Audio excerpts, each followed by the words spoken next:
blood. Let me give you a tip. Use your white voice.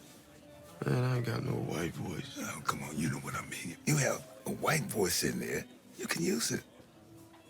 It's like when you pulled over by the police. Oh, no, I just use my regular voice when that happens. I just say, back the fuck up off the car and don't nobody get All hurt. right, man, I'm just trying to give you some game. You want to make some money here? Then read the script with a white voice. People say I talk with a white voice anyway, so why ain't it helping me out?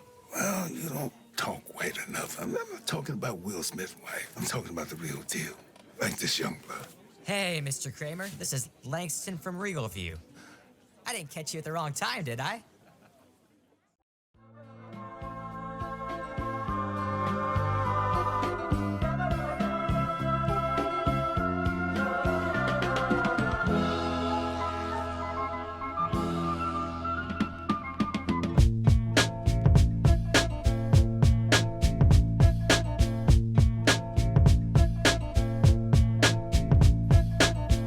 Welcome back, everybody, to the Film Bros Podcast. My name is Isaiah Lucas, and I'm joined by my co-hosts. Ibrahim. And Nick. How you guys doing tonight? I'm all right. I'm a little tired. I don't know why. I'm good. I lost my voice, so I'm gonna sound pretty hoarse. Yeah. This episode. That's pretty fitting for this movie, yeah, too. seriously. Yeah. I think losing your voice doesn't sound. It's can kind of not sound too neighborly, if you know what I mean. The people are like, "What are you talking about?" Yeah, I think we're all pretty burnt. Neighborly, I get it. I think we're all pretty fried. Yeah. From this weekend. Nick and I were out helping out with a youth camp over the weekend. Man. Abe was holding it down. Working. Yes, sir. But it was nice to be able to come home and check out a movie that we all haven't seen. And I didn't think that this movie would be as unhinged as it is. Yeah, man. Now I realize that when we all played Minecraft a couple days ago, and Andrew said the movie's wild, I realize now. Yeah, I started thinking about that too. Whenever your brother had texted me and was like, "Sorry to bother you," is wild. I was like. Okay, like thinking nothing crazy. Right. Like I was just kind of like, oh, probably some crazy stuff happens. Yeah. But Nothing like this. No. nothing would have prepared me for what this movie would turn into. And seeing like the third act of it, I was just like, what is this movie, dude? It's turning into something completely insane. And honestly, I loved it for it. I thought it was hilarious, and it took such a crazy turn that it was something that was wholly original and made me love it all the more. Yeah, I was gonna say most unique movie I've seen in a long time. I think it has to be one of the most unique that we've had on this episode, on this podcast. Yeah. So far. But if you couldn't tell by the title, the movie that we're going to be talking about today is called Sorry to Bother You. Mm-hmm. It came out in 2018 and it was written and directed by Boots Riley. It is streaming currently on Netflix, so I would recommend checking it out there before they take it off. And it is a movie about a telemarketer. Well, I guess maybe I should say it's a movie about a guy who's looking for a job. His name is Cassius Green. And he is, down on his luck. He is, he owes money to people, and he just needs a job. He's looking for some way to make money so that way he can kind of get his life together. Mm-hmm. And he finds this telemarketing gig at this employer called Regal View. And essentially what you do, telemarketing, is you call tons of people and try to get them to buy stuff. And that's really it. Mm-hmm. And the thing that sucks about this job is that it's all based on commission. So if you don't make enough sales, or if you aren't doing well in this type of job, or if you aren't built for it, then you're not making anything. Yeah. So we watch this character, Cassius, kind of climb the ranks. He learns a couple tips, a couple tricks, and starts, climbing the corporate ladder, I guess you could say, and getting, almost all the way to the top, and finding out that there are some things that he has to compromise his morals on in order to continue making the amount of money that he does. And we see where him compromising his morals leads, and just, all the craziness that happens throughout the rest of this movie because of that. So, am I missing anything? No. Okay. You're pretty good. That's it right there. All right. So this movie is very spoiler heavy. So definitely, if you haven't checked this movie out or if you don't care about spoilers, I would recommend checking it out so that way you can kind of experience it for yourself, because I think if we ever explained this movie to somebody, just like some random passerby, they'd be like, that's not a movie. You came up with that like in your dreams. Or they would say, how that would never work as a movie. That's too outlandish. You know what I mean? Yeah. But when you watch it and you're like, this is working. How is this all working? You know? So it's something you got to see. Yeah, most definitely. So go check it out. It is on Netflix if you do have if you have a Netflix subscription, and tune back in whenever you do, or if you don't care, continue listening. So I guess with that being said, Start us off with our first favorite scene. My first favorite scene is, it's a little bit into the movie, and it's the sequence of Cassius's first day on the job. Yes. This is my first favorite scene. If you guys have anything before that. Yeah, I think mine is because mine is the first time hearing the white voice. I put this in a bro moment, but so that takes place afterwards, because his first day on the job, he doesn't know about that yet. Yeah. Okay. So then. yeah, So and the he's first tanking. Yeah, so the first day on the job, so the way that this movie opens up, it immediately opens up with Cassius trying to get a job at this place, and he starts like lying about like all his accomplishments and says Brings like, out this trophy. yeah, and he's like, I was employee of the month at this bank, and I was, the manager of some, fast food place or something for 5 years or whatever, and the manager of the place essentially looks at him and was like, oh man, so you worked at this bank from 2014 to 2016? And he's all, yeah, I loved it there. And he's like, oh, that's crazy, because I was the branch manager of that bank during the time of 2014 to 2016, and I've never seen you. And he's like, listen, we're working at a call center. You don't have to lie to me. We're not, we're not solving the human genome here or anything like that. We're telemarketers. I'll hire pretty much anybody. You don't have to lie. And he's like, okay, yeah, I'm sorry. I need a job. So he ends up getting the job, gets told to come in. And my favorite scene takes place whenever it's his first day on the job. And the way that they show Cassius trying to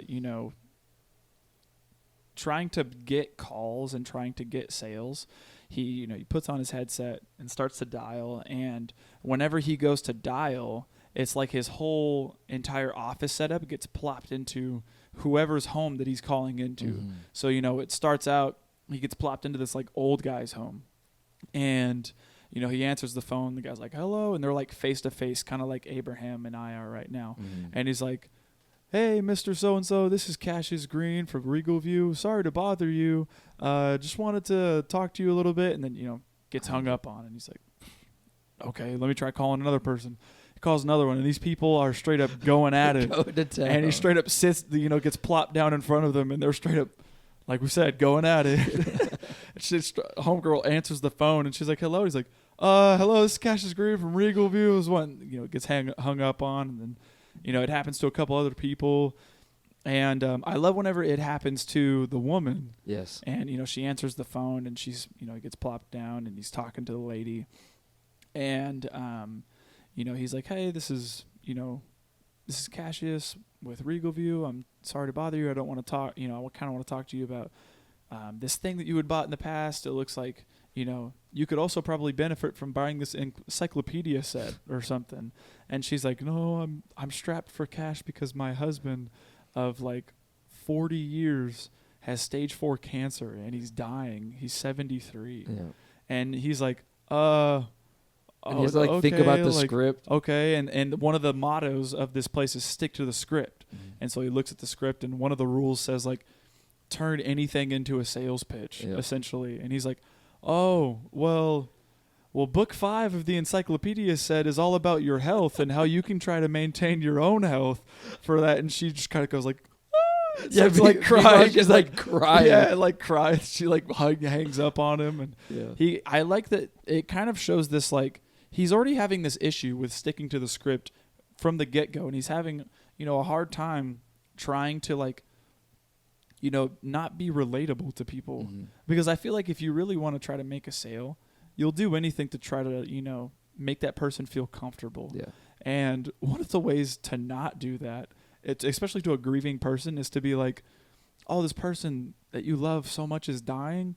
Well, something that might help you would be this 5-piece encyclopedia set only for 5 payments of $49.99. Yeah. Like, it's like, that's just gonna piss someone off. Yeah. You know. Yeah. And I also love too, like, while this is all going on, like the copy room behind It's him, like the it's papers just are chaotic. flying. It's Yeah. chaos. Everything is just flying around. There's these papers just flying everywhere. Two guys are behind there, just like not knowing how to work this copy machine. Everything's going crazy, and there's just, you know, it just shows just how chaotic everything is on this, you know, first day of the job, which I kind of think maybe everybody feels whenever they start a new job. It's just kind of like, you know, get thrown into the swing of things, and, you know, hopefully you can swim.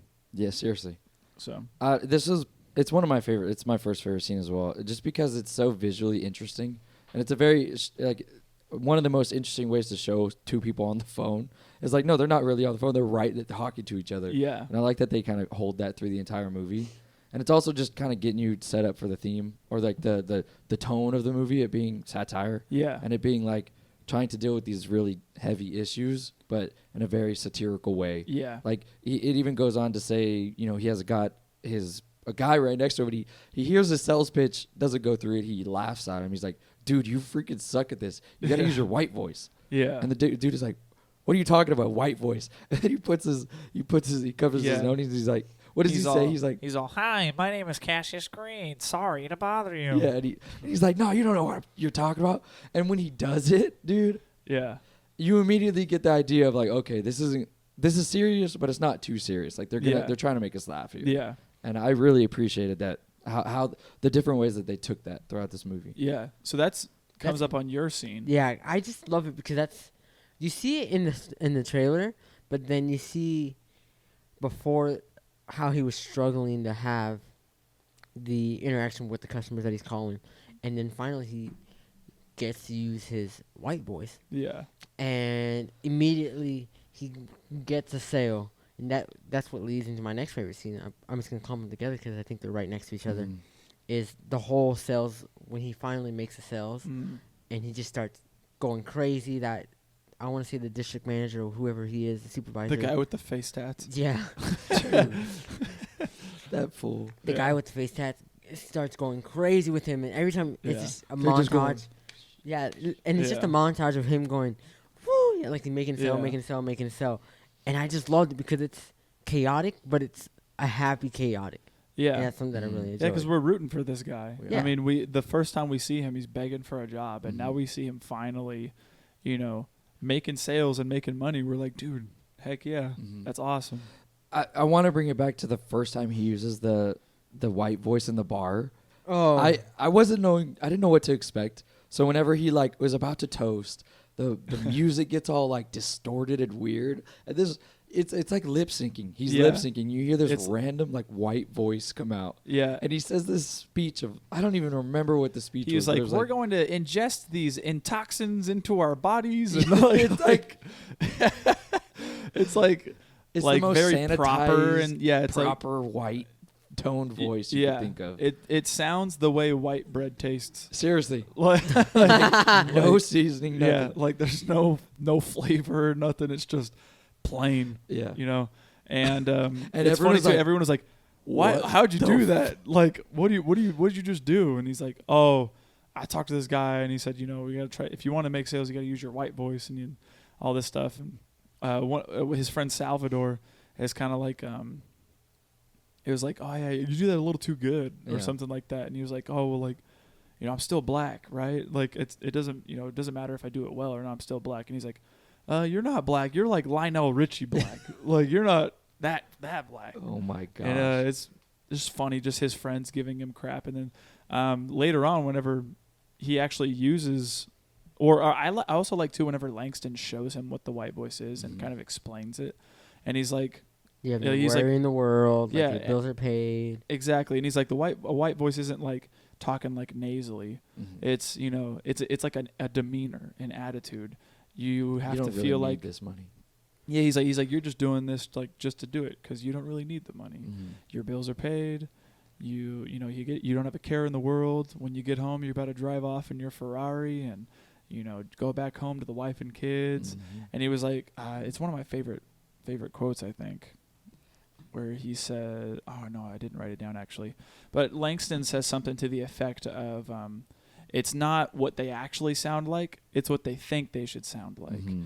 and what they want to sound like or something like that. Mm-hmm. And then he gives them an example, and he's like, "Hi, so and so. This is Langston from Regal View. Sorry to bother you. How you doing today?" And Tell me it doesn't sound like a computer though. Yeah, it sounds and like auto-tuned, like an auto-tuned voice. Yeah, and it's funny too because like they give these people these voices that like obviously don't match like their persona or At all. anything. And so whenever we see like this voice overdub, like them speaking their actual lines, it's kind of like, what the heck is going on? Yeah. Dude? It's funny, and I really enjoy that they decided to take this route with it. Me too. And that it's in universe, because it seems like something that would just be like, oh, okay, it's a movie. Yeah. But the people actually like recognize that it's freaking weird. Yeah, and they're like, dude, don't do that around me. Yeah, It's like, weird. I don't like it. don't want to hear that. It's weird. Yeah, I like that. Any other favorite scenes with you guys? What do you got, AB? Those two were my only favorite scenes that I have.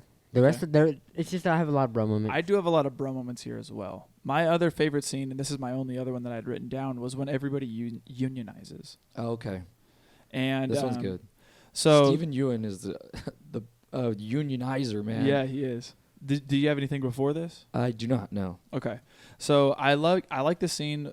We eventually get introduced to this character named Squeeze, who is played by Stephen Ewan, and I just love his determination and belief in the cause of unionizing, because you know these guys, like there's like tons of people that are employed by this company, and Squeeze is like, dude, listen, like we need to be able to like at least pay our rent, and if we don't make sales certain days, then like we don't get to go home with like food on the table. Yeah. So like we need to all like get together, and we need to like form a union so that way we can like get benefits, and we can get better pay, and we can you know make these people pay us for our labor, because like it's not fair that we're sitting here doing all their work and they don't give us the proper compensation for the work that we're doing. Yeah. Unions go. And yeah, and so this guy, I just love his determination and his belief in the cause whenever they're like, meeting up outside of work, and he's like, all right, so what are we going to do whenever we get in there at like the most busy time, like to make a statement, everybody's going to go phones down, and we're all just going to, stick it to our managers essentially. What's He's the like- line? Yeah, he's like, freak of you. Yeah.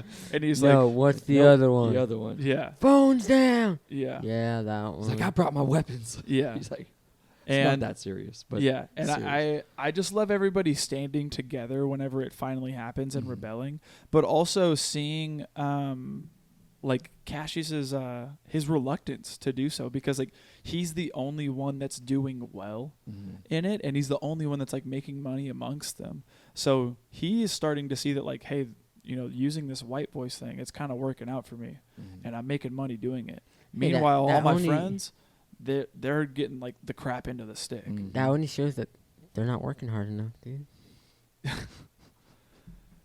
I don't think so. This guy. I don't know. Well, he's also working hard, and he's reluctant because he's getting offered yeah, power caller. yeah, and He has promotions ahead of him. yeah, and so this is even before then, before he gets No, offered he it. hasn't even. He got, like he's reluctant to start doing it because he's like, do I want to jeopardize this thing? Yeah. Like people all the time, whenever you hear union, like What's they're up? immediately like, oh, you're gonna get fired. Yeah. Like they're gonna threaten to fire you, all this stuff, and you could see this reluctance on his face, like when he's on a call and people start to do it, and he's kind of like, I don't know, and then hangs up and starts to do it and stands with everybody, and they all start screaming like, F Regal View, Yeah. F Regal View, and after that all happens, everybody kind of starts clapping and going crazy, and then people get called into the office one by one, and eventually Cassius gets called into the office, and he's like going in there with the full knowledge that he's like, I'm gonna get fired, like all this he stuff. stands up and is And like, he stands up, he's like, F you, F you. I don't care what you do, F you. Yeah, and he's like, I don't care. You guys don't pay us for crap and blah, blah, blah stuff. And they were like, hey, listen, you don't got to be mad at us. We actually we bring good news. You're getting promoted. Mhm. And he's kind of like, What? what? Oh, okay. And he's like, yeah, dude, people upstairs, they want to talk to you because you've been doing so good. So congratulations. You're going to be a power caller now. Mhm. And I thought that it was funny that like that in the aftermath of everything, these people like afterwards could potentially lose their jobs Yep. and like go home, maybe even become homeless, like not have food to put on the table. And meanwhile, Cassius is kind of like, all right, bye. Like, see ya. you guys. I'm going, and I'm taking everything with me, and I'm gonna go make all this money and leave you guys in the dust. Yeah. And I really liked that they showed this side of Cassius where he is just like money hungry. He's driven. He wants like the biggest and best things, and he knows that Power Caller is gonna get him that. Yeah. And See, they do all that, but at the same time, they also kind of help us sympathize with him, because one of my favorite scenes is it's like the next day when he's going into work with the brand new suit. Yeah. He sees all the people standing outside and they're rioting pretty much. Yeah. Or they're, well, and I also like too that they always show home like tents They in do. front. So like there's obviously homeless people and people who are like wanting better pay and wanting better work conditions, and now he's like, I got the best. see ya. Yeah, You know? yeah, and he walks by, and one of his friends calls him out. And he's like, "Dude, what are you doing?" And Cassius Green is like, "Look, I support you guys, but I'm on the sidelines." But we sympathize with him a little bit because he's like, I got an uncle that's losing his house in a couple days or whatever. Like, Yeah. I'm doing this for him at first. So you're like, okay, I kind of understand what you're doing. Like you're collecting the bag, Yeah. and it's also because he doesn't really understand what he's walking into, what a power caller really truly means. Yeah. So he's still kind of morally in the gray. Like, he's still morally okay, in my opinion. in the gray area. It's right only now. It's only until he gets up there and like they tell him what he's going to be doing, where Seriously. you're like, okay, you gotta like question like where your morals are here. Yeah. I really like how they decide to show. They completely whenever- subvert it. Like, well, I don't know. What go ahead. I don't know. I was gonna say I like how you had said where Cassius, is like, hey, listen, I support you guys in wanting to unionize and get better pay, but I'm on the bench. Like, I'll support you guys from over here. Yeah. And I feel like that's so accurate to today's culture, Yeah. right? Like, it's so easy for people to just like write a tweet or Yeah. write, an Instagram post and be like, oh, I support you guys. Like, But what is that really doing? my heart breaks for you. That reminds me of this Bill Burr I'm special gonna grab I just that. watched. I'm gonna grab that Pepsi bottle in the middle of a war. Yes, It's yeah, like, straight up Kendall Jenner stuff. It's not. But it reminds me of this Bill Burr special I just watched on Netflix where, he's like talking about all these marches that just went on recently, and he's like, all these all these white people, they don't care. They just tweet, from their phones, and they're like, oh, my heart breaks for you guys on my L-shaped couch, like in my air-conditioned home with all of my designer stuff. It's great. I'm so sorry you guys have to go through that. And like, I get a tweet from the comfort of my home and support you guys and feel good about myself, Yeah. and not do anything. And I felt like it kind of painted that picture of duality there where, he's like, hey, listen, I like you guys. I'll support you, but I'm not going to like stand with you. And like, I'm still gonna profit off. yeah, you. I'm still going to profit off of what you guys are crying about. Yeah, they're literally like, dude, we just want like basic human needs, our basic human needs met. And he's like, look, I'm gonna be over here and support you guys, but I'm gonna go make the bag. Yeah. By selling literal slaves. Yeah, and that's when we find out that well, first off, it was a bro moment in itself when we find out he's working for Worry Free. Yeah, because the whole time we get to see these worry frees, and then you get to see them vandalized as like it says worry free, all happy here, and then it's like worry free, or it's not worry free. They cross it out and put slaves and all that stuff. Yeah. So you're like, this is crazy. Yeah, and I also like too where they strategically like play all these commercials. They do. Where And it looks so depressing. yeah, and it was funny too because the Worry Free commercials almost remind me of like Minions from Despicable Me. A little bit. Like with their outfits. like the jumpsuits and the caps and stuff, and they're like, oh, sign a lifetime contract where you get to like work and eat like anytime you want, and you just live here basically, and you work all your life, and you don't have to worry about food. You don't got to worry about shelter or anything like that. We'll provide everything. You just have to come here and work for the rest of your life. Yeah. And like they try to make it seem like it's like that sounds great. Worry-free living. Yeah, and he ends up finding out that he's going to be working for this company. Yeah. And like Well, you had said, Yeah. Well, I was gonna even talk about beforehand. Another reason what I was saying about subverting. A lot of the times you'd see two of these buddies like interact with each other. And he's like, dude, what are you doing? Why aren't you supporting us? And that's when he goes on his whole tirade of like, oh, I'm gonna be on the bench. And then as they're going up, he's like, don't mess with me. And then they start to, instead of fight and like throw complaints and insults at each other, they start to like aggressively compliment. He's like, I hope you have a nice day. I hope you have a nice year. And they go back and forth with these really intense compliments with each other. Yeah. He's all, you smell nice today. What is that? Burberry? Yeah. That sounds expensive. I only got deodorant on. And it's like super funny. It is. And you think that they'd be like ready to get in a fight, and he's like, "Oh, we should get together for drinks sometime. Yeah. How many drinks you want? 1, 2? Let's make it 7. No, let's make it 10. They're all on me. I can afford it." Yeah. It's like super funny. And one of the guys has to come and break him up, but it's a super funny way to do it. Again, they continue to carry this satire throughout the movie. Yeah, which I loved. But yeah, he gets up there. It's also another one of my favorite scenes when he gets up there and he meets Mr. whatever the heck. Mr. Blank. Whatever Censor. the We don't get to know his name. Yeah, it's literally censored, and then in the credits on IMDb, it just says Mr. and then it's underlined. It's like underscore. It's like, I don't know what his name is. We can call him Mr. Literally, no. But he gets up there and he talks in his regular voice, and the guy is like, no. He says, sugar on top, white voices only here. Yeah. And I liked it just because I think that whole concept is unique, and I like to hear. Yeah. Well, and also like it kind of feels like they're already dehumanizing him, right? Exactly. Like they're bringing him in, and they're like, oh, listen, everything that you are on the outside, you can't be that in here. You got to be a completely different person. Mm-hmm. You got to set all your morals aside. You got to do all this stuff, and basically like leave everything that you are out the window. Yeah. And that's when we find out that like this guy starts saying that like, oh, Worry Free is the top provider for like weapons and bombs and all this stuff, and he starts saying that, and like also like indentured servitude like to multiple countries all around the world. And then he comes to the realization, is like, wait a minute, you're telling me that like Worry Free sells slave labor? Like that's why these people are choosing to work and live here for the rest of their lives? And he's like, yeah, exactly. That's basically what we're doing. And he's like, okay, well, like, that's insane. Yep. Like, how do I even go about this? And I love immediately this question of morality. And he's like, I love that they sit him down and they bring him this like portfolio.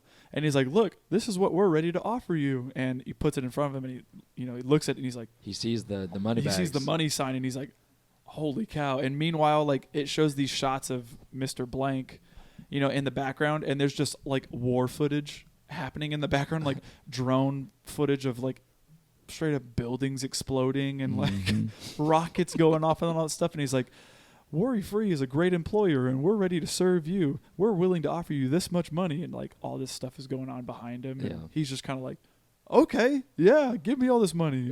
Yeah. It's insane. Yeah, that was crazy. And it also is too, because the whole time we get to see like of the vandalization that I was talking about, but it ends up being the girl that he's with. I think her name is Detroit. So we get to the first time I love seeing her. She's in like this whole beard and a beanie and all that. Yeah. And she runs off and takes it off. I didn't even know it was her at first. Yeah. It doesn't look nothing like her, which is crazy. No. Yeah, she takes it off, and then you realize that she has the makeup under her left eye. Yeah. Which is that's the group that like is very left opposed to what Worry Free is. Yeah. So not only is it about his morality, it's also about like his closest people. Yeah. His girl. And we get the whole idea that Squeeze is trying to kind of squeeze his way.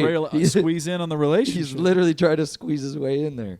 So it's all of these things are coming together, and it's a big bro moment that he just continues on just because he sees the paycheck. Yeah. Which, oh my gosh. Yeah, most definitely.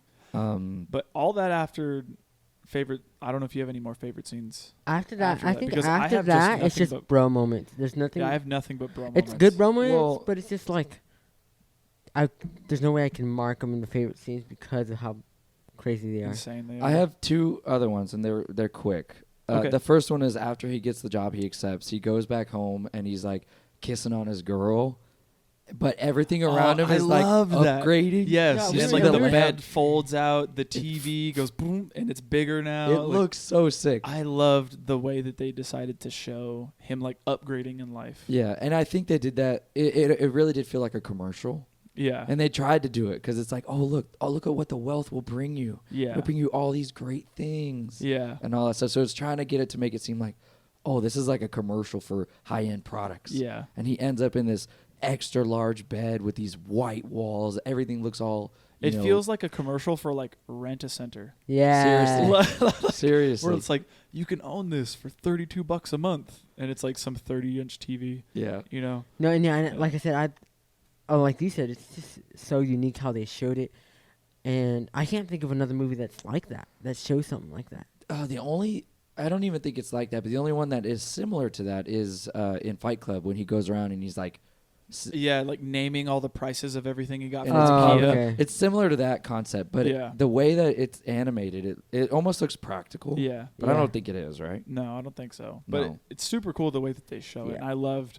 when it was going on. I out loud said, "Dude, I love this!" Yeah, it's like sick. seeing the bed like fold out and get bigger, and it just shows like he's, getting more successful Mhm. as he continues to work there. Yeah, it's also interesting too because when we start, we get to see like the camera. When we see their relationship at the beginning, it's we get his face and her face, and then we realize that he is on top of her, and they're really close together and really intimate.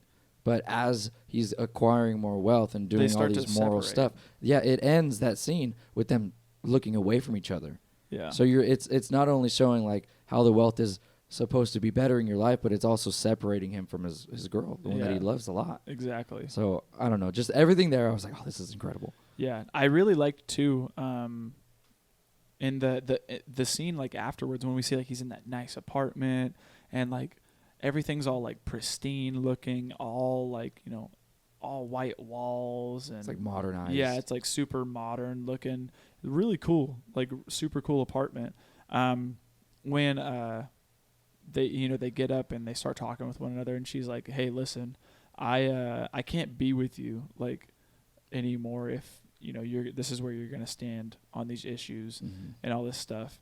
And my immediate thought was like, "You've been fine with it like up until this point." Like Yeah. you've been like you've been like capitalizing on it the whole time, and then now all of a sudden you had a change of heart. Yeah. And then that's when we come to find out that like she even capitalizes on it whenever she goes to her art shows. Yeah. That's crazy. Yeah. That was a big bro moment for me. I guess we'll get into. But the last one I had was the stop motion commercial. Okay. Well, I keep it. It's almost like an informational video. It like, is. like that. Like somebody, like an employer would put a tape in and be like, "Hey, watch this." And it's like an old like 1800s styled video. yeah, and it's like, today we're here to talk about sexual harassment. Like, and it's like, like you yeah, need to it's- update this. Yeah, it's weird. The whole context behind this is he is going to meet the head honcho of Worry Free, the company. The actor is Armie Hammer. Yeah. I forget his actual name. His name's Steve List. Steve List. Yeah, I think. I know his first name is Steve. Steve. Oh, because he calls him. Stevie or He something goes, like that. I didn't say Steve, did I? Yeah. But he goes to meet him. He's the he's the head honcho of Worry Free, and he goes through a bunch of random interactions with him. But at the very end, he is there for a business opportunity, and he goes and tells him, oh, I have this proposition I want to give you, but let's watch this video first. And he goes and does some other stuff that we'll get into. But when he comes back, he goes, "Why we're gonna play the video? It'll make everything make sense. Just watch this video." And he puts it in, and it's like this stop motion video of these cave people explaining how tools are extensions of our bodies. Yeah, but and they make our lives easier. they make our lives easier. But humans aren't built for the stuff that we need anymore. Like we're outgrowing what humans can do. That's why we're creating this new technology to freaking genetically modify humans for them to be horses. Yeah. And you get to see these weird like stop motion claymation animations. It's so unique and incredible. Yeah. I loved every They second start of that commercial. calling them equisapiens. Equisapiens. And they're like, if we have more like equisapiens in the workforce, they can essentially like double like the labor that like a human could do, and it would be more profitable because we could work them longer. Yep. And it just come to find out like that's when Even before we even see the video, he goes and sees some of them, but they're like, yeah. "Please help! It Yeah. hurts! It hurts! It hurts!" Yeah. And whenever I first saw like this like horse thing come out of come out of this like stall and fall on the ground, I was like, what am I looking at? And first, I think Abe hit it on the head before we'd started recording. But even before that, we'd seen that like it looks like he did a line. like a big old fat He did a line. line. Dude, it's comically fat. Yeah, and like it's huge, and so It's a whole It's a it's a spiral. whole Spiral. spiral around the plate. yeah, I and actually so have he, a fact about that. so he does the whole thing, and then so he goes in this bathroom. He's like, "Hey man, before we watch this video, I gotta pee really bad." And he's like, "Okay, no, we need to watch the video first." And he's like, "So listen, I'm not gonna be able to pay attention. I gotta pee." And he's like, "Okay, fine. Go down the hall, down the stairs to the left, jade door on the right, like Yeah. all these like complicated directions." And then he goes into the wrong door. Well, it looks like a jade door. It looks like a jade door, but he says it's an olive door. This guy's got eyes. Yeah. 40-20 eyes. I don't have 40/20 eyes. I was just sitting very close to the TV. Yeah, and then he goes into the wrong door and finds these horse people, and so Abe had hit it on the head where he said like I just thought maybe he was high, like and Yeah, hallucinating. because he's when you're doing. I have never done it, but if you do coke, I don't know. You're high? You're some sort of high. I would assume Yeah, you would you be hallucinating and There's seeing yeah, some or lights. sort seeing of- something. Or There's I don't some. know. You're not lucid. You're not. No I way. mean, Yeah. There's no way you're functioning normal. Yeah, or we don't even know like if it was just coke. Yeah. We Like- don't. Yeah. Like what if it was laced with something? Yeah. Like it could have been laced with like LSD. I mean, Yeah, like literally anything. Anything. But easily, if when I watched it and when I watched this movie, I was like, oh, he's tripping, dude. He Yeah. just did a line of coke. He's seen something. yeah. Like this is Okay. not. Yeah, It's and not so real. we see this freaking horse coming out. It's like, help me! It hurts! It hurts! That's not even the. Yeah, the biggest The problem biggest is when one, we this see boy that this hung. thing hung, dude. He's hung. Yeah, and that was like, it's bad, dude, because that was the first thing my eyes went to. it's like it fell down, and I seen that, and I was like, holy cow, dude! Holy horse. Holy horse. Dude, yeah. dude, yeah. Hold your horses for real, bro. Serious. Ooh. But yeah, you see this thing, and then you see him just going, "Stop! It hurts! Help me!" And then he's like, "What the heck?" And goes back inside, and that's whenever Army Hammer's there with a gun. Yeah, and he's like, like- "Go back inside and watch the rest of the movie." He's like, it'll It'll explain everything. It'll make sense. And so he like sits back down, he's watching it, and that's when it explains like, "Oh, we're basically turning humans into equisapiens, Mm-hmm. and we're gonna make them like better, basically workhorses, literally, Literal, right? yeah. And he's like, "Hey, listen." And basically the way that we do it, like to make it work, like 70% of the time they have to snort this like stimulus thing, and he's like, "You made me do that. Was that drugs? Did I snort drugs, or did you make me snort that?" And he's like, "Listen, the stuff that you smoked was drugs." He's like, "I didn't even think I got high from it. Like, did you make me snort that stuff?" Or He goes, and- listen, it's all adrenaline. Don't worry. Yeah. Don't worry. yeah, and then He he, goes, It's starts to 100% Peruvian or something like that. yeah, and he was like, eventually he tells him like, "Listen, basically what I'm offering you is $100 million, and you'll be an equisapien for 5 years, like a 5-year contract, and then we'll give you this like I forget. anti secret- super serum sauce," lady says, or something like that. And he was like, "That sounds like you made it up. Like I don't even know if I could trust you," like, and all this stuff. And he basically tells him like, essentially, we want you to go in as like a fake, Martin like Luther. we want you to go in as like they're an equisapien Martin Luther King Jr. Yeah, we want you and to make them be like a for the people, Yeah. but we control you. yeah. And he's like, so basically, you'll be like a fake leader Mm-hmm. to these people, and we'll be telling you everything to say and controlling with what goes on with these people. That's crazy. Because eventually they'll start to like develop their own culture and develop like their own ideas and become more diverse. Mhm. And we want you in there as like a mole to make sure that That doesn't happen. that like help control. to help control it Yeah. essentially, so that way we can have say in what it is that they do. Dude. And he's like, "I'm not doing that. That's insane. Are you kidding me?" Yeah. And he's like, "But look, at the bright side, you'll get $100 million, and you'll also have a horse penis." And he's like, "I'm not doing that, dude. It's Yeah. insane. I need to leave." Imagine he said yes. That was his selling point. Up to this point, you probably would have been like, yeah, that makes sense with your character. Yeah. Because you've been doing, You've been doing everything for the money. yeah, for the money. And so it's funny that this is like his breaking point, is seeing people turned into horse people. yeah. And It's also funny to see the offer being like written down. yeah, it's like written in Sharpie. crayon. Yeah, it reminds me of like bench warmers Yep. when it says I am 12 12 with the And it's like- $20 on it. Yeah, and he's like, "All right, cool," Yeah. But Yeah, super funny. Yeah, that definitely is the last of my favorite scenes. Okay, perfect. Well, I'm sure we've got a ton to get into with raw moments. Yes. Yeah. All right, let's get into best quotes before we do that.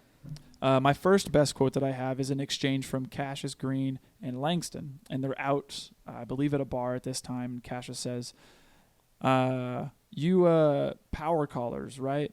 They make a crap ton of money. I'm talking like Benzes and expensive house payments types of money. How is that even possible?" Mm-hmm. And Langston replies, "If you're selling the crap we selling, it's impossible. But they're not selling the crap that we're selling." And Cassius says, "So I guess that comparing what we're doing to what they're doing is like apples to oranges." And Langston says, "It's more like apples and the Holocaust." Yeah. And I immediately, when I caught that line, I was like, that's interesting. I wonder how that's going to tie in. Mm-hmm. And whenever this movie took the turn that it did, I immediately was like, they literally tell you from the beginning, like, this is what we do versus what these guys do Mm-hmm. is night and day. Mm-hmm. And the fact that he makes even, the comparison to something as crazy as the Holocaust is, I Insane. thought pretty insane. Yeah, the dehumanization of Yeah, the dehumanization humanity. of people going in and then eventually like Working him to death. working them to death, turning them into things that are going to be, no longer human. yeah. Yeah. Well, I like that. I only have one favorite quote, and it's because I relate to it a bit, and it's a conversation between Terry Crews' character Sergio, which is This is fine. I feel like this is fine. Go ahead, keep going though. and Cassius Green, and Sergio eventually goes, "Hey, what's up?" And he's just working on his car, and I love this scene. and Cassius goes, "Hey, I get paid this Friday. I'll have half of what I owe you on Friday." He goes, "It doesn't even matter. We're getting kicked out. Like, I need the 4 months is not even gonna help me what you owe me." And then out of nowhere, he just goes, "This is making my diabetes act up." And then out of nowhere, pulls like a cross or somewhere, and like pops a pill or something. And you said it better. It's like a Pez like- dispenser yes. for his diabetes. And I said, "Bruh, what is he doing?" This made me laugh. Yeah, Yeah. it caught me off guard. Mine is also with Serge. So at the beginning we don't know that he's part of the family. Yeah, he just seems like one of the landlords that is just trying to collect his money. And it's the first time we get to see Sergio, and he goes, "Hey, Cash, how much longer do I got to wait for my money?" And Cash is like, and he goes on to this long tirade. He goes, "God made the land for the free. Greedy people like you want to hog it to yourself and your family." And he goes, "Me and my family?" He goes, "Cassius, I'm your fucking uncle." And I was like, dude, what the heck? So funny. Yeah, I was laughing hard at that. I think it's funny. I'm sorry to say it, but I think it's funny because of your voice. My voice. I'm trying to hold on to it. But I love it. It's slipping away. The last one I have is an interaction from Cassius and Squeeze, and it's towards the end of the movie.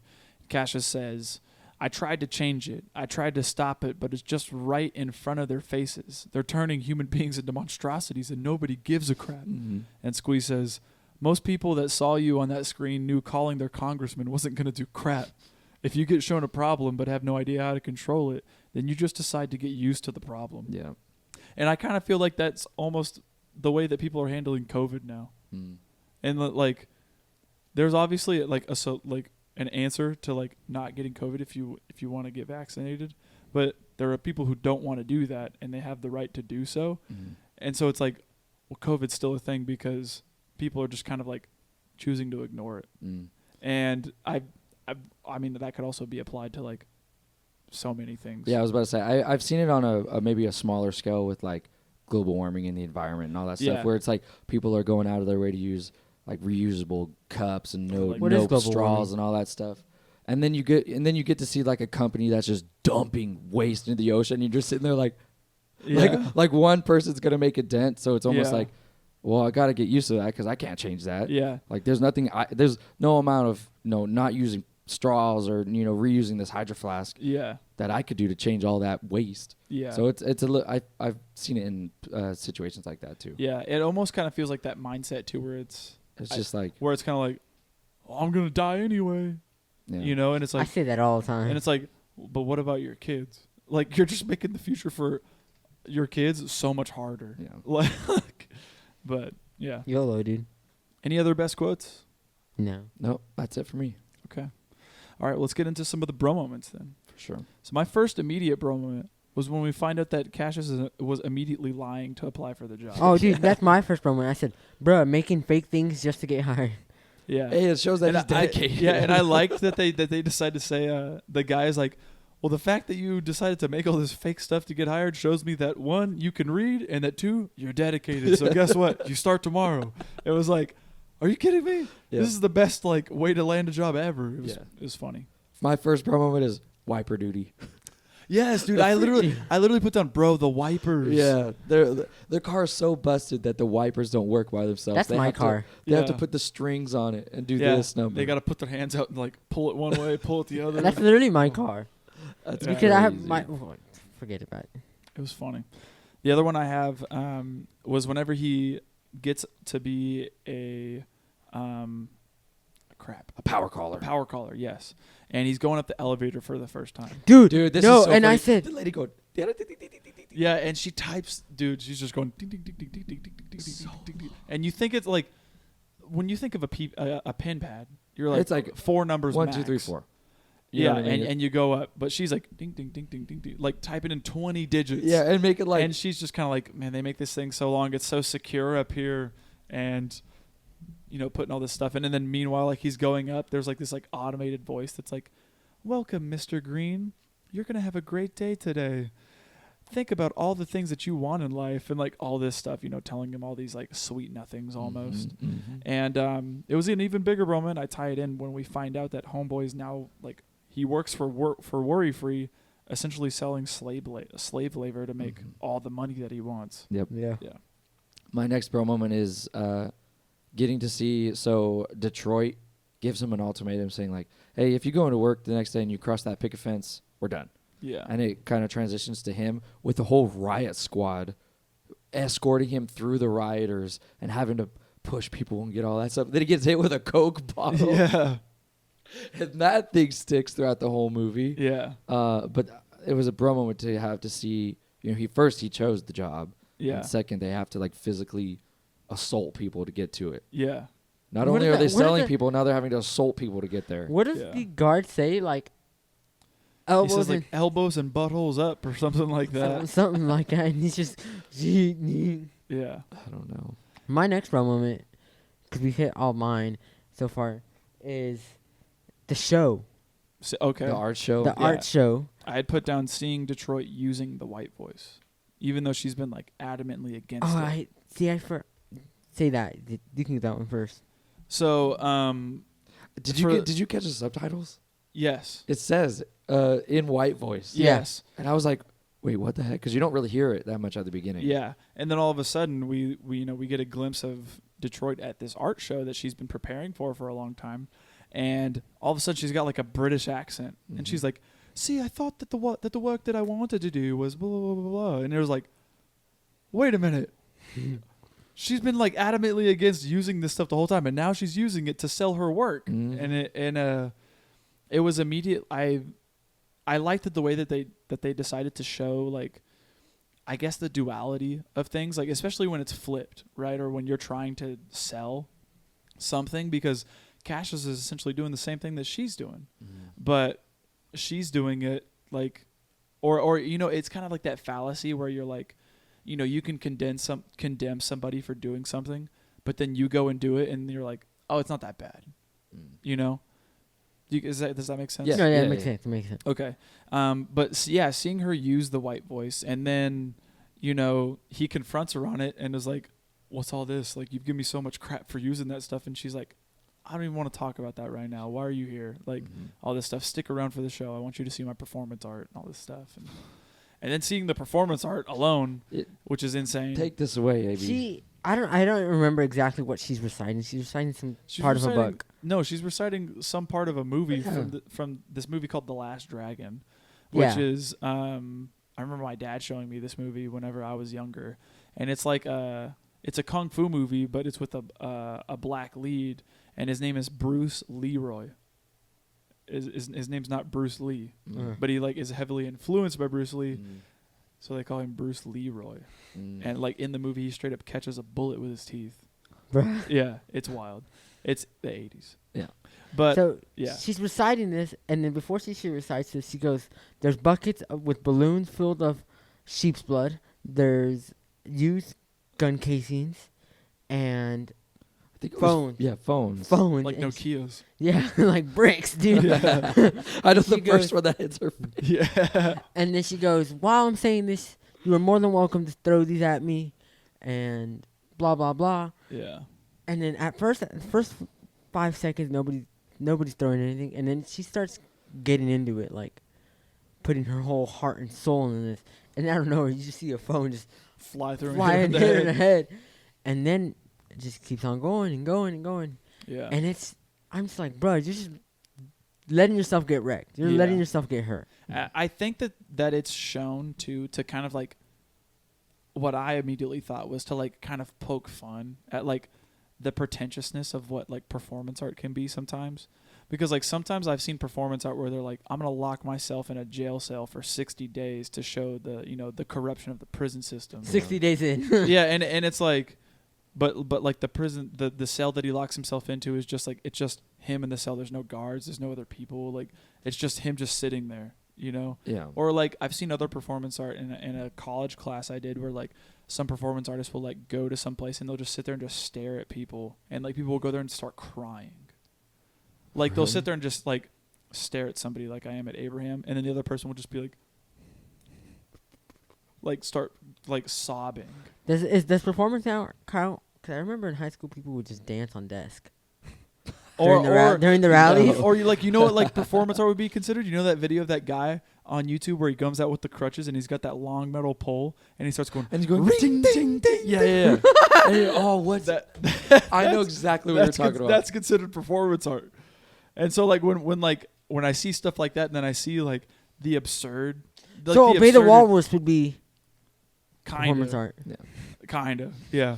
But like when I see like the absurdity of like what it is that's being shown on the screen, I could only think that they're like poking fun at like what that stuff is. But I was just like, dude, you're letting yourself get hurt. Why? Yeah. And then the even bigger problem for me was Cassius left. And he had to go to this party to go meet with Steve or whatever. And his friend, or who we thought it was friend, was Squeeze. And Squeeze and Detroit kiss. And I was like, bruh, that's your homeboy, and you're taking his girl. So then I put as a promo, I said, dang, beware your of your homie. Man, I forgot one of the quotes that he's got. He's got a really powerful quote too, where he says, or she tells him, like, "Oh wow, you're just here to start problems," and he goes, "The problems were already there. I'm just here to fix them."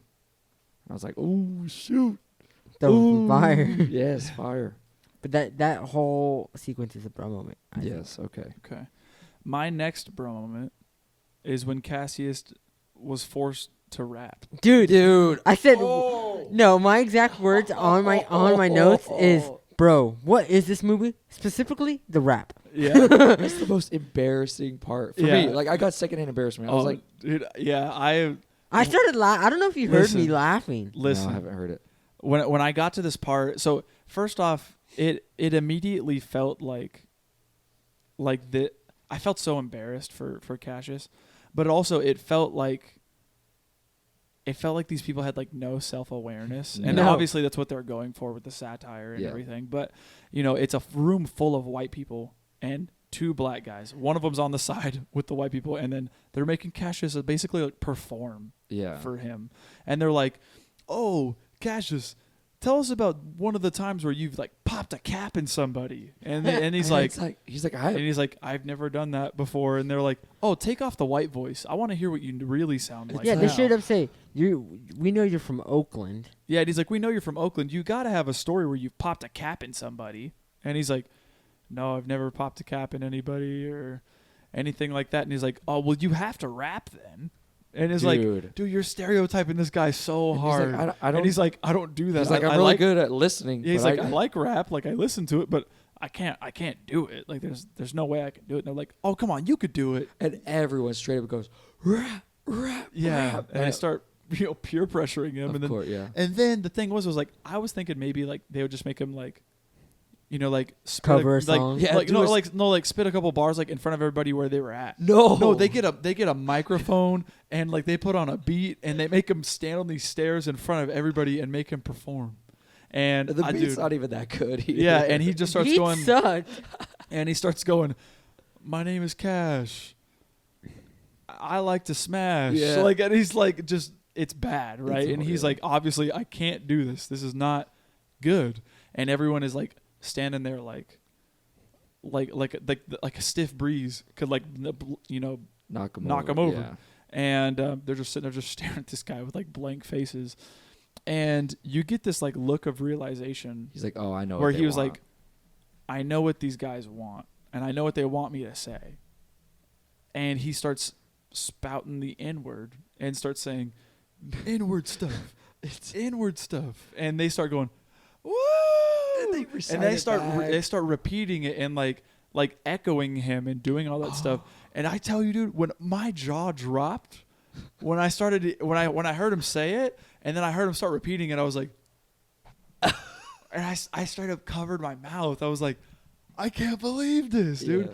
And then my mind started thinking like, obviously this is, what they're wanting. And you can even tell that he's like, they're not going to stop until I like do this. And I don't want to, but I'm just have going to try to. to like make them happy. And then hopefully that will get me somewhere in this company. Yeah, And that just felt so sad to me. it did. But seeing it happen, I was just like, this is insane. I Yeah. can't believe this. I hated it. I hated it. And the fact that it was just those two words over and over again, and everyone was hyped for it. I was like, are you kidding me right now? Yeah. This is wild. Yeah. And then lastly, I don't know if you guys have any more. I have two more. I have, a few more. My next one is wrong door. I noticed it. Oh, it being the Not wrong the color. jade, but the olive door. Well, my immediate thing was like, why you did? can tell they're two different doors. Well, so my immediate thing was, why Don't did lie. they? Yeah, No, I can. listen, I could tell the difference between the other doors because they had a teal one, a lime green one. And No, but if another you one. look at the door But right, they were all different shades of green. yes. But so there was a lighter green, and then there was jade, jade is an obvious color of green. Is you- it obvious? Yes. You could tell me, oh, what's jade and what's the difference between jade and sage green, and I'd be like, I have If no you told me idea. jade and emerald, I'd say that's the same color, bro. Emerald's brighter than jade. You know what I would say? That's green. That's green. Right, I hate you guys. what would you consider my pants right now? Olive green. Okay, olive is fine. Okay. If you said emerald, I would have been like, yeah, you're right. You're right. No, it's jade. Yeah, sure. No. And then you can see the door that he went into. It was like a mint green. Like a mint and chip green. That was what he walked into. And I was like, wrong door. Yeah. Okay. All right. So my last bro moment is when he walks in that door and we see the horses. Yeah, I said, what the hell are these Yeah, horses? Yeah, I put the horses, bro. What the hell? And then I had put down also under he's deciding to turn people into horse, like these what do you call them, equisapiens, Equisapiens. because they're more profitable. And that was where I was Gotta like, chase the bag. Business first. oh, this guy, dude. Yeah, would you do it? Would you become an equisapien? Do I get a Dude, the do I get a horse? You get everything that comes with being an equisapien. Even the 5 mil? Yes, Probably. but you'd be an equisapien for the rest of your life. Oh no, I said You said $5 million. Or 5 mil? 5 years, 10 5 mil years, 10 mil? left with the And you'd be horse. okay with like doing the whole like fake leader thing? 5 years, 10 mil. Yes. Yeah, I do it. Bro, you're horrible. I would never, ever in a million. No one's gonna know who I Especially- am. Dude, with how they look, it's so horrible. It's so horrible. It leads me to my next one. The freaking horse dudes coming and fighting the cops at the end. Oh yeah, yeah. yeah. When I saw that, I was like, When they took him out. dude, you see humans running back and forth and the cops get them, and then you see the van drive by and it stops. And at first I was like, oh, it ran someone over and it's having a hard time getting over the dead body. Oh no, I thought it And- ran someone over. That's what I thought. And I Because thought it got you can stuck. hear a thud. Yeah, and then it goes, and the tires are squealing, and then it gets pushed back, and it's the horse. It's the horse people. It's the horse. Another people. bro moment that I didn't write down was they save Cassius, and he uses his his words just, my name is Cashy. And then the horse goes, man, I'm from Oakland. You can talk normal to me. My name is this. And I said, bro, what? Yeah. Yeah. And then for sure the ending. Oh When yeah. he, When he hits his snout. So dude. Dude. When I saw that, I was like, no. Yeah. So I immediately, whenever he got like hit it, and he gets down. I thought he was gonna propose. I thought he was gonna propose. No, too. I thought yeah. Oh, okay. Okay, So we're he was all in down the- on- we're he all was in the down same on one story. knee and was like this, and I was like, "Oh, is he about to propose like, to oh, her? that's wholesome. That's wholesome ending." And he gets up and it straight up's got a snout, and I was like, "He's turning into one of the horse people." Dude, it was When I saw that, yeah. I promise you, I was stun locked. Yeah. I was like, Yeah. I You couldn't got even flashbang, dude. I'm serious. Yeah. My brain stopped functioning at that moment. I was like, Yeah. And it's funny too, immediately afterwards it just goes, "Sorry to bother you. A film by Boots Riley." yep. And then it goes black for like 3 seconds, and I was like, "Is that it?" And then it shows like a post-credit scene almost, right, where he straight up he breaks into Steve's house, Mm-hmm. and they're about to take revenge on him. Yeah, definitely a very wild ending. Yeah. My gosh. That's it though. And that's the movie. All right. Well, if that's it for the bro moments, let's get into some facts with the bros. I'm Yeah. ready to hear this budget. The budget, so it only took $3.2 million to make this movie. Opening weekend, it made $727,000. Gross for U.S. and Canada was $17.4 million, and then gross worldwide was $18.1. 18. Okay. So 3 million to 18 million. That's not Made- bad. Nice. 6 times more its money. I wonder, did it get any awards? Not any. Did not get any nominations. Any? None at all. Wow. It got 2018. awards, but not like Academy Awards. Okay. If that makes sense. That's What interesting. did you write any of the awards down that it No, I have to look at them right here. I have Okay. them right here. The first one that it shows, it says the Academy of Science Fiction, Fantasy, Horror Films. Didn't win any. So he's like weird. Yeah, so Austin Film ones. Critics Association got Best Original Okay. Screenplay. The Black Film Critics Circle Award won Best Original Screenplay, and special mention to Sorry Not Bother You to his writing. It's a long one. Okay. Black Reels Award Outstanding Screenplay won, Outstanding Emerging Director, Outstanding First Screenplay, and Outstanding Actor for that. And then ton of other smaller ones that I've never seen before. Okay. Wow. Interesting. One of the ones that I have that I thought was really interesting was, so the first time that I had ever heard of Lakeith Stanfield was from a TV show on FX called Atlanta. Mm-hmm. And the only reason I ever even caught wind of that show is because I like Childish Gambino. And I was really like obsessed with his music when the show Atlanta was coming out. So when I had found out that Donald Glover was going to be producing, directing, writing, and acting in his own TV show, I was like, that's sick, dude. I Gotta want to check watch it some out. of this. So I remember watching the first season of it and getting introduced to who Lakeith Stanfield was, because he had been in, he started acting in the show Atlanta. Mm-hmm. And funnily enough, Donald Glover was originally planned to play the role of Cassius Green, but was unable to do so because of his scheduling conflicts with filming Solo, a Star Wars story. Oh, wow. Yeah. And then because he couldn't do this movie, he had recommended Lakeith Stanfield for the role instead because of their previous work history with Atlanta. Hey, that's kind of cool though. Yeah. That's cool. So one that I thought was kind of crazy, and so the name of the main character is Cassius Green, is a reference to what motivates him for much of the movie, the Yeah. pursuit of wealth. Yeah, I think it even plays off the name, like Nick had mentioned earlier, right? Cassius Green. Cash is green. It kind of like I didn't catch it at first because I was like, Yeah. oh, it's Cassius Green, whatever. And then when you get to see the end, you're like, okay, Cash is green. Yeah. It literally is. I think he even says it at one point where she goes, oh, are you going to stay tight? And he goes, oh, well, it's Cash Green? Yeah. Like, of course I'm coming. You know? Yeah, exactly. But it just plays on his whole character Yeah. perfectly. Yeah, another one that I have here. One of the things I really liked about this movie was just the style and charisma of everything. And one of the things I really liked was all of Detroit's earrings that she has. Yes. Like she makes all these cool earrings with like these like sayings. Like one has like says like murder, murder, murder, kill, kill, kill. Mhm. On one of them, the other one's like there's like straight up somebody with like on an electric chair. Mhm. Like there's like all these. She has all these cool stuff. You're And forgetting the best one. the the male anatomy one. Yeah. Yeah. It was Bejeweled, huh? Yeah. Yeah, it was Bejeweled. So at one point, Detroit wears a pair of earrings with the phrases "bury the rag," and then the other one says "deep in your face." And these are actually lyrics from a Bob Dylan song titled "The Lonesome Death of Hattie Carroll," and it's a protest song about a poor African American woman who was murdered by a wealthy white man. Wow. Yeah, the lyrics go, "Bury the rag deep in your face. Now's the time for your tears." So that was pretty interesting. I never would have known that. Good. So the plate that Cash snorts, the equisapien powder, on it has a horse, and on that plate it says Mr. Bobo. Bobo in Filipino means stupid.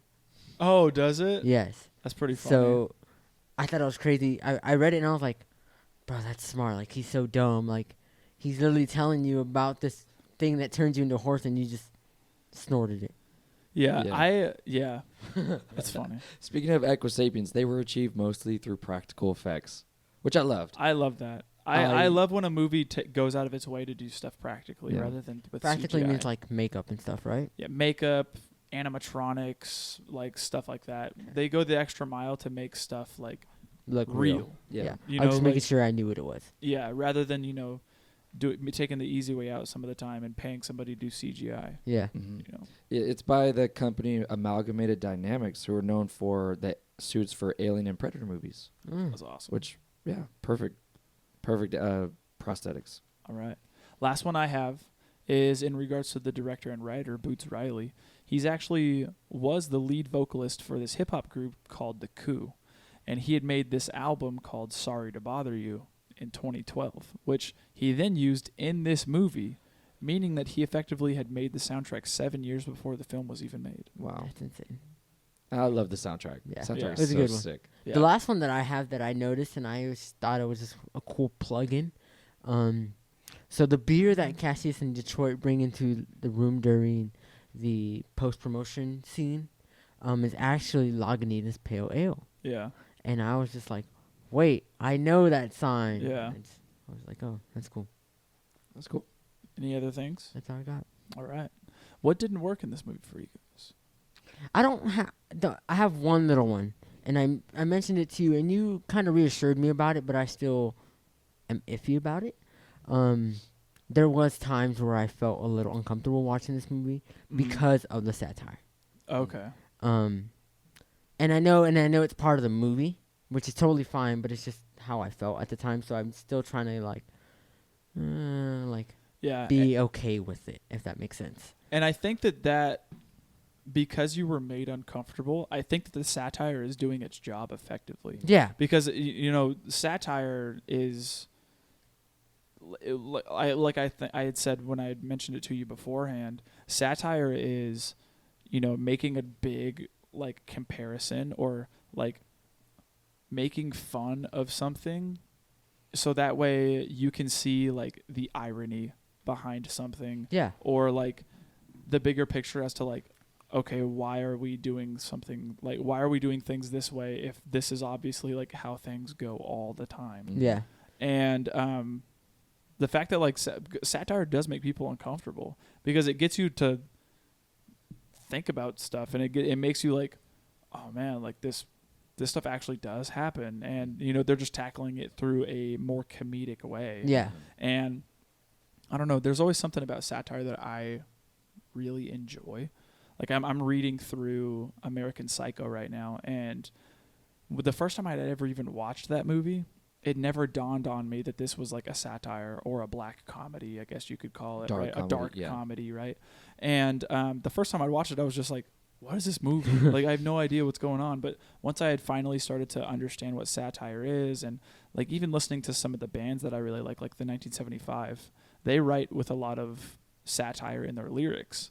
And being able to unpack a lot of that stuff and break down what it is that they're saying, and then digesting more media that has satire in it, it makes me like that medium a lot.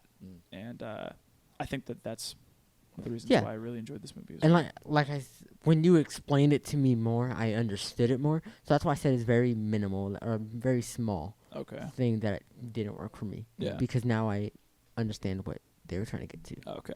Okay. The one thing I wanted to bring up was I don't know how effective the love dynamic was between Detroit and Cassius. Yeah. Also, kind there- of squeeze coming in there in the mix was it almost amounts really to nothing at the end. Yeah. I Where felt she's like hey, I felt I like messed with someone, and he goes, "Well, are you gonna do it again?" And she goes, "No," and she goes, "Well, I don't even care. I don't want to know." yeah. So it was kind of just like, I felt like their relationship wasn't as solidified as it could be. yeah, Like in the beginning, It was solid in the beginning. yeah. In the beginning, we were like, oh, this woman, like this girl is like She's down. a downfall. Like she's living with this guy in a garage. mm-hmm. Like she's obviously like gonna be down for him no matter what.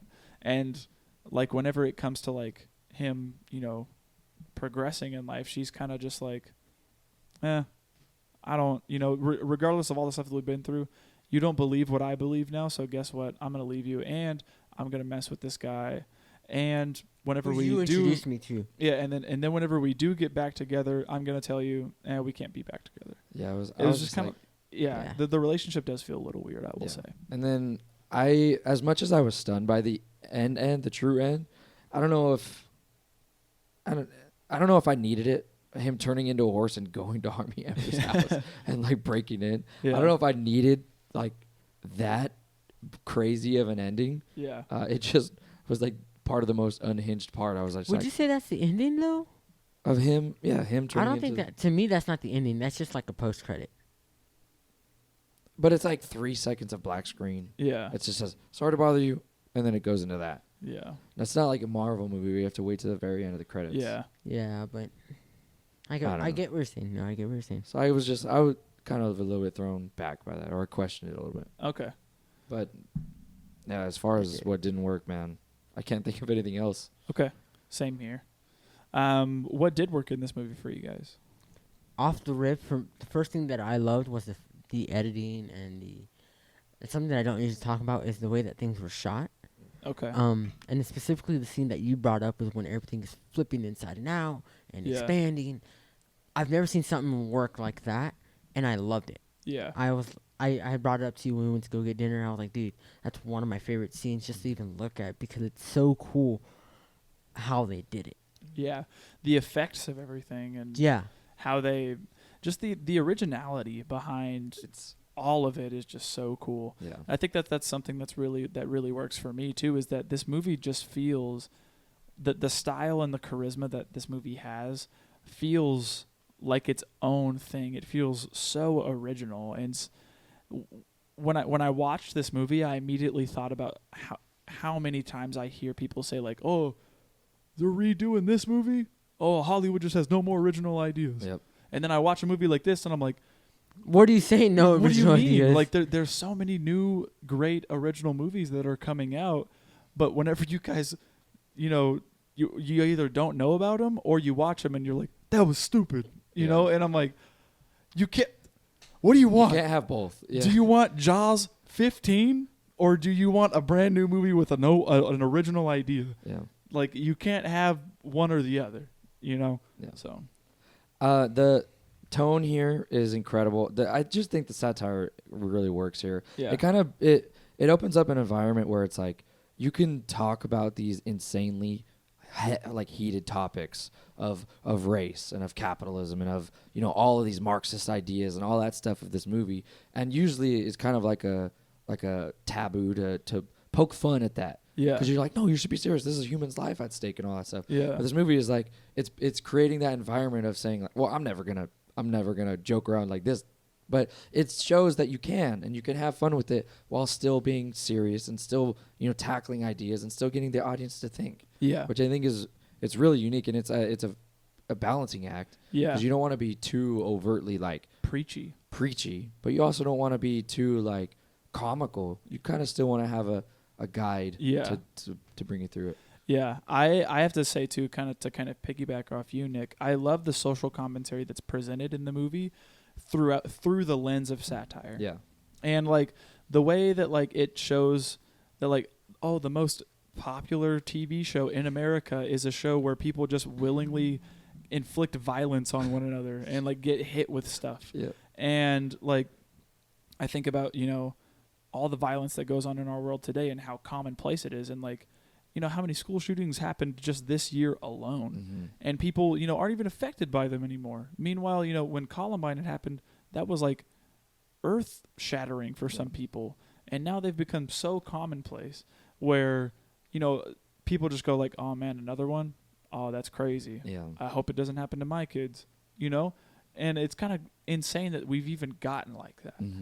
So seeing in this universe or this like alternate reality where they're like, oh yeah, 150 million people tune in live to watch these people just willingly hurt themselves, and then Langston being like, yeah, I like watching it because it makes me feel better about myself. I like to see people getting beat up. Yeah, and it's like, this is insane. Like, how have we gotten like this? It's kind of it's Yeah. poking fun at humanity, or the and like the place as a whole, humanity as a whole. Yeah, I'd also liked to like just how commonplace it is. Like whenever there's like a news report going on about like, oh, Worry Free is being investigated for like allegations of like having like slave labor and all this stuff, and then it cuts to like a talking head interview of the CEO Steve, and he's like, that's the furthest thing that we would ever be from. Worry Free is a safe and work environment, and you can read Turning into a sales pitch. Yeah, he's like, you can read all you want about Worry Free and our philosophy in my new book called We're on Top. It's the #1 New York's bestseller. Like, and it's like Health, wealth, yeah, and it's like, how did this turn into a sales pitch, bro? You're literally plugging your book, and people are like putting allegations into you for like practicing slavery. Yeah. And he's like, well, buy my new book. Like, Buy my new book, and you realize that I'm not doing slavery. yeah, Still giving me money though. it's insane. And then also too, like the certain newspapers that come throughout the movie where it says like oh, Worry Free is being investigated for this, and then there's one paper that comes through where it says the Senate is clearing Worry Free of any slavery charges. Yeah. And I was immediately like, Oh, they got paid that off. either they got paid off or like that's so commonplace in America where like it feels like a lot of the time Nothing follows through. nothing either follows through, or corporations always come out on top. They're the ones that eventually run things rather than the people who are supposed to be governing the country. Yeah. Yeah. I like the acting here. The acting was awesome. The acting was really good, actually. I didn't even think about that. Yeah, Glad Lakeith you brought it up. Stanfield having to, go back and forth with this white voice and kind of having to be like, oh, I'm doing the white voice. I didn't even realize it. And she's like, that's a problem.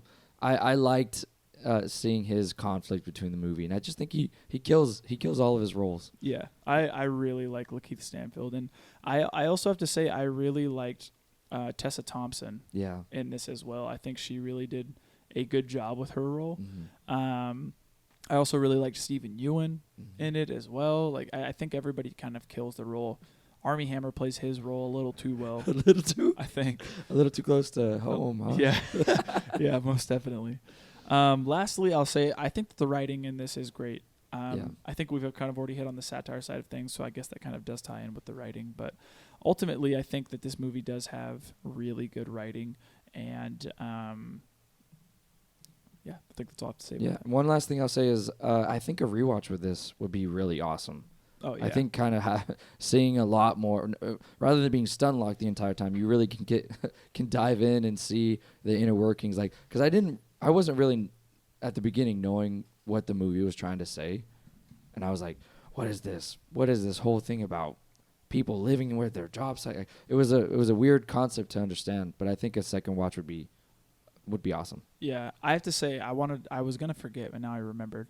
I really liked the use of what I can only assume was Cassius's dad. That photo with the and with it changes. And it changes based on where he's at in life, and like it starts out where it's like this guy like posted up in front of like it looks like an old Mustang or like Grand In Am black or and something. white, like on a piece of paper. Yeah, and he like posts it every job that he gets. So he posts it up, and the first time you see him, he's just kind of posted up. And then as he goes on in life and becomes more successful, like some of the time you'll look and the photo will change and like it'll straight up be the guy being like, or like this, like, and then there's other times I think like even towards the end, like whenever he goes back to live with his uncle and, brings all this stuff with him. And, we like get over it, and jumping he's for like joy. doing a heel click, Yeah. like jumping for joy and all this stuff. And I just kind of liked that throughout the course of the movie, just kind of showing that like his dad would be proud of him, regardless of him not being there. Thought that was cool. Yeah, that's awesome. All right, anything else? No, we're all good. All right, who wins this movie? I put down Lily James. She was the elevator voice actor. Oh my goodness. No, I'm joking. Licky. Okay, Yeah, like Keith Stanfield for me. perfect. Me too. Yeah. What are some themes for this movie? I think it's very very obvious that it's a critique on capitalism and how it goes so far as to dehumanize people. Like, Yeah. especially they're taking it overboard here, where it's not only are you not only do you like go and you have to pretend to have a different voice and you have to wear a suit like everybody else, and now humans aren't even good enough. Now you can't even be human. Now you have to be a horse. Yeah. It's like it's now you're gonna all look exactly like a freaking horse. You're not even gonna be human anymore. You're just solely built for profit. Yeah. And I think that is obvious that the movie is trying to say that capitalism isn't good. This is where it can lead. Yeah. And that's why I put as my theme business first. Business Oh first. my goodness. No. What I had written down in the theme category was this movie has themes of like the character Cassius obviously struggles with the monotony of life. And like, he goes through that whole kind of like monologue where he's on his bed and he's like, is this all that we're like built for? Like we just work, eat, sleep and die. Like we're going to have kids one day and then they're going to die and their kids are going to die and then eventually the sun will explode and all everything is just going to die. It's all for nothing. Yeah. Like, is that what this is? And, his girl, Detroit, is kind of like, no, it's not all for nothing. Like, this is what it's for. And starts giving him kisses and being sweet to him and stuff. So it definitely has themes of the monotony of life. It also has themes of like you being put in situations where you have to question your own morality and how far you'll push your morality away to like get money. And then also making sure that your homies eat. Yeah. And like not forgetting where you came from. Yeah, your right? roots. Like if in Cassius's instance, I mean, he definitely abandons his roots and leaves everybody else high and dry while he continues to make the money. And then whenever he falls at the end, where does he go back to? His roots. And his homies are telling him like, hey, listen, I get it. Yeah, as long as you like understand where you messed up and you can like make that right, then it's all good here. So I definitely think there's something also of like a commodification of problems, or like the heavy emphasis on becoming viral. And I think about that whole Coke hitting Coke them. thing. And like, look, it has 11 million views already. I know, and he's like, what the heck? And it not only becomes a reality TV show, It becomes like a costume it sold becomes on yeah. Halloween. And it's just like they're just trying to. Everyone is trying to create profit of something so tiny. Yeah. And even when he goes on to that, like, oh, let me punch you in the face show or whatever it is, she's like, oh, did you guys watch? Like, oh, look, is it as crazy as when that soda hit you? And it went boom. And Yeah. everyone laughed. And it's just like, it's so nothing, minuscule. And yet people are like Making buying. such a big deal out of it Yeah. and turning it into everything. That kind of reminds me of like, there was this thing on TikTok where like somebody had like went into like some dorm room and this guy had his like arm around some girl and it was this girl like coming to this dorm and like surprising him, and it turned out to be like, oh, his girlfriend was surprising him, but he had his hand around another girl, so they thought he was cheating, and like it turned into this whole thing where like people in the comments of this TikTok were like had this whole theory about like how this guy was cheating or if he wasn't, and whatever side you were on, all this stuff, and then the people started making merch Seriously? about the thing. And it was like, how did this turn into this? You immediately are trying to profit off of like something so minuscule. It's Something insane. Yeah. Yeah. I think of the Catch Me Outside girl. Yeah. Dr. Phil. Yeah. And like now she has a rap career. And it's like Out of what? out of nowhere. Everyone Like, caught on to that interview she did, and then and blew now up she's completely. doing rap and OnlyFans. Yeah, it's like and probably making a lot of money doing it. Sure, she is. It's Yeah. I don't know, it came to mind right now thinking Yeah. about that stuff. Yeah, most definitely. All right. Well, with that being said, what are we rating this film? I am gonna give this one a solid 8. I really enjoyed a lot about this movie, and I would watch it again. Okay. I gave this film a 7. Okay. Yeah. I think I'm also going to give it an 8. Oh. I think it's very. I would like to rewatch it. I think it will be more rewarding on a rewatch as well, and I think it might be one of those movies where if I rewatch it again, or if I take some time to really sit with it, Yeah, I might end up loving it more. I think so too. I want to like, cause we're kind of just tackling this, right? Watching it, Yeah. you know, and trying to deal with all these really heavy themes and Yeah. ideologies. But I want to like let it sit and marinate Yeah. and kind of see where I fall in line with what the movie's trying to say. Yeah. So it might go up. Who Yeah. knows later on? All right. Well, with that being said, that That's is it. the end of the episode, you guys. So we do thank you for sticking all the way to the end. We do appreciate it. As always, you can always leave us a like or a subscribe or leave us a comment or something like that. If you do decide to do any of those things, we do appreciate you. If you do subscribe, make sure that you hit the bell notification on YouTube so that way you guys get notified with every upload. We try to upload around 9 o'clock, 9:15-ish every Wednesday. So make sure that you guys are paying attention to the episodes when they upload and all that stuff and interacting with that stuff whenever it comes out. Mm. We also upload all of our podcasts on Apple Podcasts, Spotify, Google Podcasts, anywhere you can get podcasts. And we definitely have a bigger backlog on the audio platforms than we do YouTube. Yeah, I So- think 85 total now, or 86 or something like that. Yes, that's correct. Yeah. So if you know, 20. if you're wondering like, oh, why haven't they done this movie? It might be there. It might be Might be there there, already. yeah. You just got to go back Yeah. into, Spotify or Apple Podcasts or something like that and check and see if we have done it or not. So, yeah. As always, I mean, every episode description, we've got our socials, all that stuff. Give us a Our follow. socials, I don't. My social network. My social. Number. Number's You don't even not know on what it is. It's not on there. Social security number. Mine is. You can steal my identity. No, I'm just kidding. All our This is not a joke. social identity theft is Yeah. not a joke, Jim. Yeah, social media pages are there. Follow us on Instagram or Letterboxd. Interact with us. Send us, criticisms, ideas, movie suggestions, all that stuff. We appreciate it all. So, Yeah, for sure. as always, we're going to introduce the film to the next episode, which is going to be Nick's pick. Yeah, so we're going to be doing a fairly recent film, a Disney film, called Soul.